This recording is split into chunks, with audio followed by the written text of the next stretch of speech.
rosemary oil.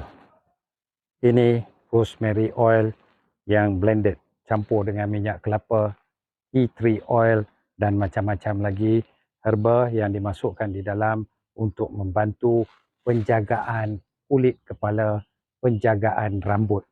Bagi mereka yang rambut, terutamanya perempuan yang rambut dia selalu gugur, waktu hormon dia berubah, waktu dia mengandung dan sebagainya, ataupun memang dia ada masalah lain yang menyebabkan rambut dia gugur, rambut dia kusam, rambut dia tak berkilat dan sebagainya, boleh gunakan minyak ni. Minyak rosemary ni dah campur dah, tak perlu campur dengan apa-apa lagi, cuma kita titiskan.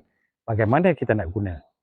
Setelah kita mandi, kita shampoo dan sebagainya, dah selesai, kering, rambut dah kering, kemudian kita titiskan 2-3 titik, kemudian kita masaj. Gunakan jari, kita masaj kulit kepala dengan rambut tu, kemudian kita biarkan dia. Jadi boleh amalkan pagi dan malam kalau rajin. Boleh buat dan ini banyak membantu kita dalam memulihkan rambut kita yang menghadapi masalah. Kalau siapa ada masalah, boleh cuba yang ni. Ini satu minyak yang memang bahan utama dia ialah rosemary. Rosemary ni memang bahan aktif yang kebanyakan produk gunakan untuk rambut.